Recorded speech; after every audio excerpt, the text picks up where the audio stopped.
Have you ever wondered how the man himself, K MOTIONZ, makes his pioneer in D&B tunes? Well, today I'm going to show you how you make his biggest hits like Heavyweight and Backtracking.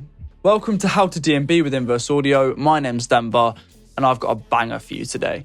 Drop the video a like if you've enjoyed and leave a comment with what you'd like to see next because we're always interested. But without further ado, let's get straight into it.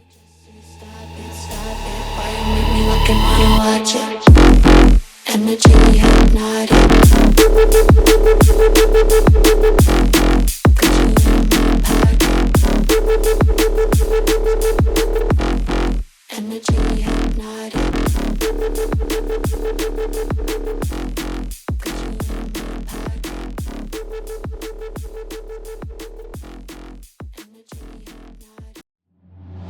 Section 1. Drums. K MOTIONZ keeps an effective recurring theme in his drums, keeping the drums insanely clean and transient heavy, helping them punch through the mix and maintain their presence. In his more jump up orientated tracks like Heavyweight, he keeps his hi-hats to a minimum, using a hat on every beat and adding an occasional ride. Just like the track name, his kicks carry a lot of weight, containing a fair amount of sub-frequencies whilst maintaining the impact. If you're interested in the drum and bass presets used in today's video, check out the Inverse Audio Drum and Bass Sample Pack Volume 3. This pack contains 900 unique samples and 400 presets to improve your sound selection. We designed this pack to cover every corner of drum and bass with jump up bass one-shots to liquid races. Download it over at inverseaudio.co.uk. Right guys, so first we've got our drums. This microphone is way too heavy for this stand. So we've got our kick and our snare and our hats here. Hats, very simple. I've chosen these hats specifically because they're like really like dashy and thin, but like have a bit of a splash to them. That's alternated with a shorter hat as well. And a bit of a 1-2-1-2 rhythm. Added a little bigger ride back in every so often.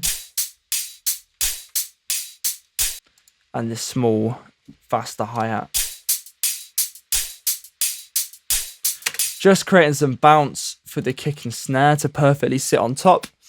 I've chosen a kick and snare of the pack that have quite a sharp transients and try to keep the sound as clean as possible because K MOTIONZ drums are always like perfectly clean and they punch through absolutely everything. So yeah, that's actually it for the pattern. I'll play, see what it plays like.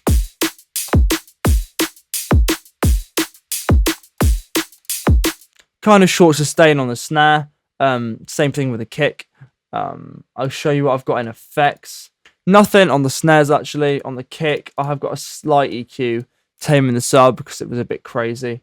On the bus, I've got a thermal here, which is doing a very little, but this is just adding some saturation to bring out the harmonics of the drums and kind of almost fit them better into the whole mix.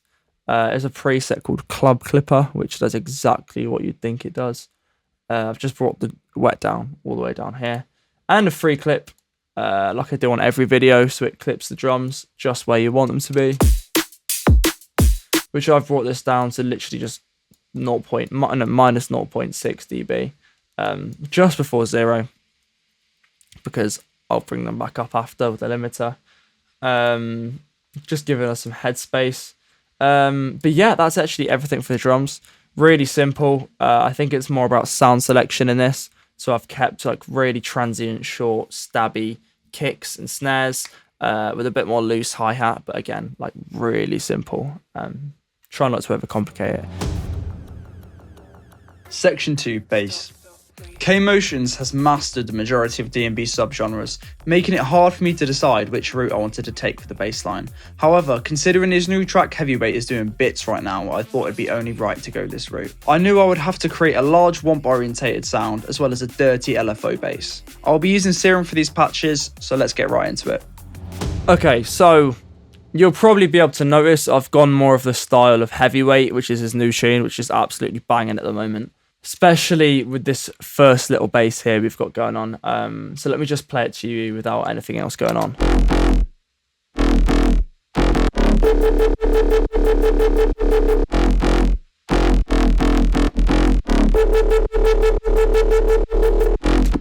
The pattern's kind of important in this one.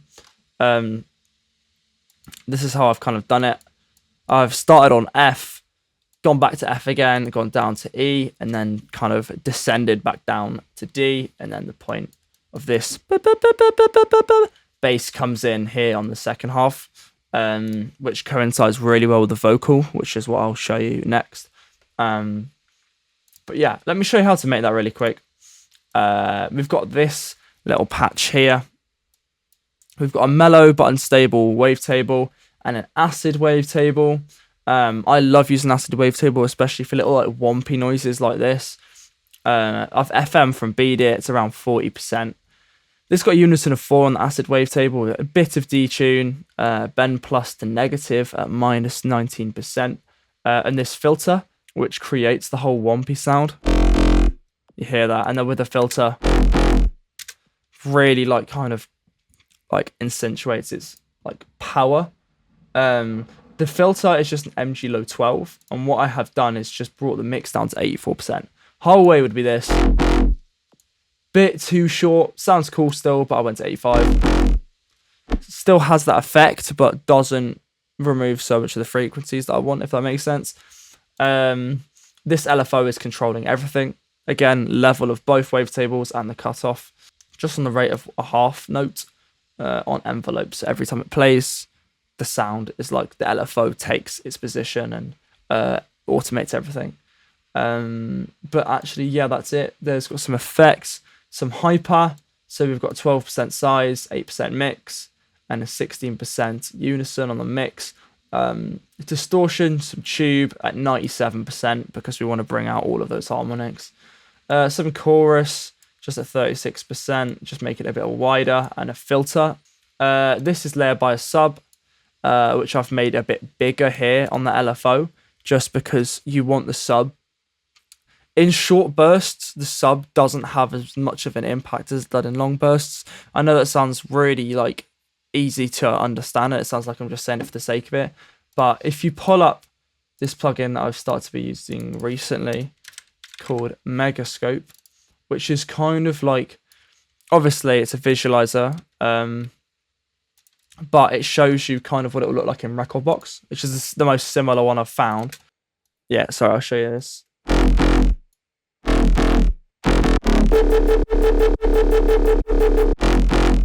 So as you can see, we're pressing the boundaries of our little scope here.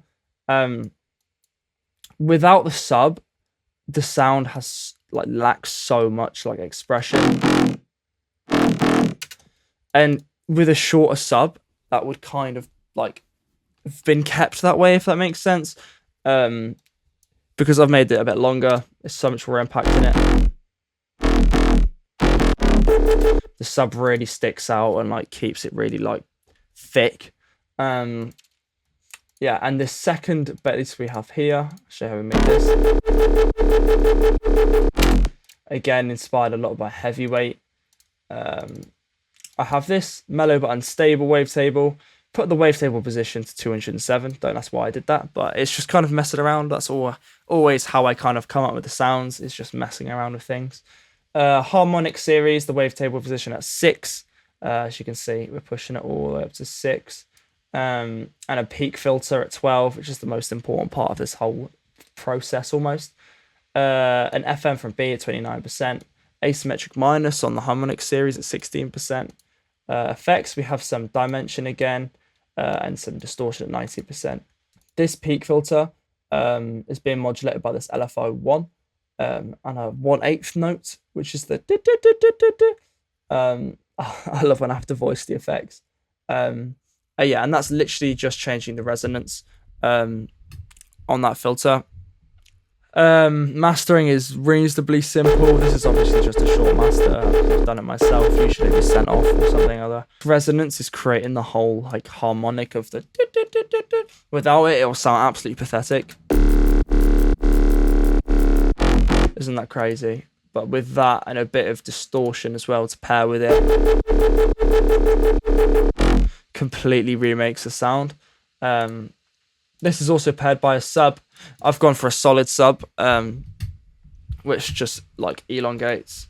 On our scope again, it looks like this. which is just massive. That'll punch through any club speakers, especially with paired with the drums, which sounds like this.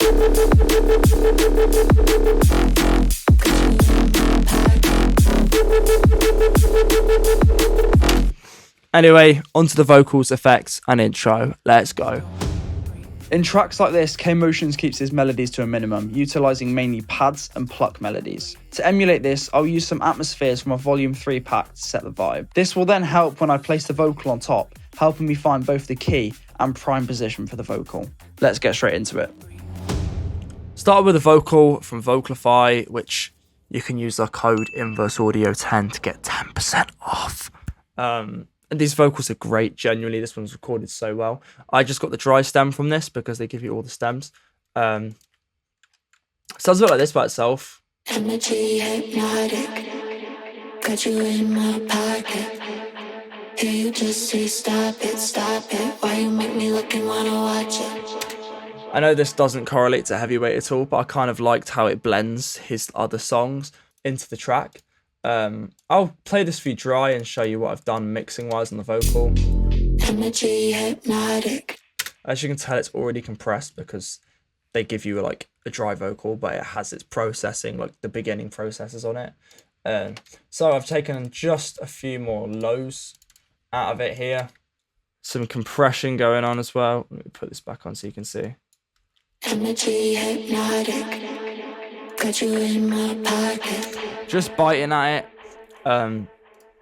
so we can tame the signal a bit. I've got the Pro R here as well, just 10% mix. Energy hypnotic, got you in my pocket.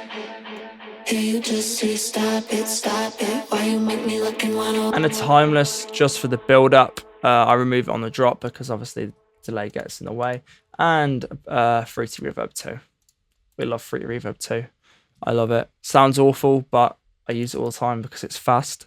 And I know that sounds really bad, but it just like works. I don't know why. Don't know how. And I don't know why, but it does. Yeah, so for other effects and stuff in the intro, we have this respace. Energy hypnotic. Really simple respace from the Inverse pack. Just a saw wavetable, another saw wavetable with a bend plus on it, and a cutoff. And again, then I've put an EQ on it, just cutting out the lows, the highs. Sorry, could be any respace, doesn't matter. Just kind of adding a bit more depth into the intro. A repeating hi hat, which, if you can hear, clearly has loads of delay on it. Everyone loves to do this because it helps with DJing as well, because you know at which point like your click is going along. Energy hypnotic. And these ambiances from the Inverse pack that I love to absolutely abuse the hell out of. These are from the Jump Up section as well, actually. Energy hypnotic. Really haunted kind of vibes. Tons of little textures going on everywhere, some like ear candy. With this riser as well, which just pulls us up. You just say stop it, why you make me look and wanna watch it. This Endless Smile, which is another thing I use all the time. It's on the master here. This plugin, like it just gets happier and happier and happier. I absolutely love it. It's so cool. It just augments intensity, which is adding tons of reverb, delay, low cut to it. And I've taken the first little bits of the vocal, so it goes bum bum. Energy hypnotic. And then it comes and drops back in, and then it's the second variation. Got you in my pocket. I love kind of having this in there. It kind of added to the song, added to its like streamability, if that makes sense, because you're kind of blending the vocal and the drop together. And I feel like sometimes that's what songs lack. Definitely with a lot of mine, because obviously I love just like electronic production. I kind of neglect the fact people love to have a vocal in there. But it does really help on streamability, which will be really cool with why I put this in here. So for our little simple master, I have a Pro C first, which is some compression. Pushing around -2 dB per usual. My attack is at 19 and my release is at 355 milliseconds. This is variable. You need to listen with your ears instead of just copying numbers down. So do not copy what I've just put down. Listen with your ears. It helps to turn down your master and listen. Weirdly, don't know why, but when it's quiet, compression's a lot easier to hear. The ratio is below 2. Always keep it below 2. If you're doing more than that, you're probably compressing too much. I've got 1.4 right now. My threshold's at -9. Again, try not to take this into account. Try to just learn what it means so you can listen to yourself and do it. It helps to see what other people are doing though. I have this mid-side EQ cutting out the sub below 50. If you use this Pro Q3, you can hold this down and hear what you listen to. Trying to remove all the sub. Around 50 is good. Keeping it the sub central for club speakers, so it always sounds good. A little free clip again. I say little free clip. This is a fat free clip. Doing a lot of work. Cutting, giving us -2.3 decibels of headroom, or 2.3 dB of headroom. Literally chopping everything.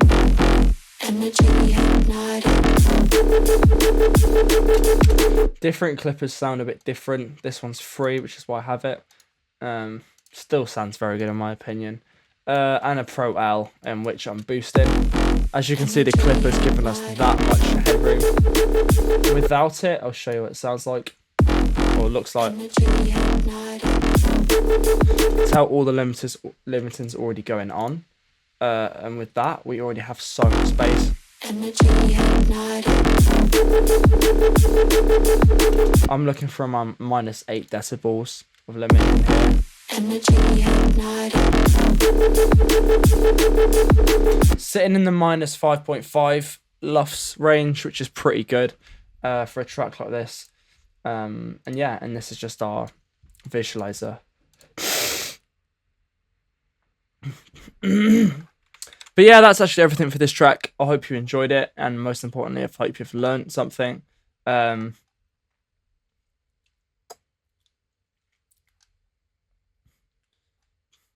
But yeah, that's actually all for this track. I hope you've learned something, and most importantly, enjoyed this video. But yeah, make sure to comment what you'd like to see next, because we always want to know what you guys want. But yeah, thanks a lot for watching, and hopefully I'll catch you next time. See you later. Got you in my pocket. Hear you just say stop it. Why you make me look and wanna watch it? Energy hypnotic. Got you in my pocket. Hear you just say stop it. Why you make me look and wanna watch it? Energy hypnotic. Got you in my pocket. Energy hypnotic. Got you in my pocket. Energy hypnotic.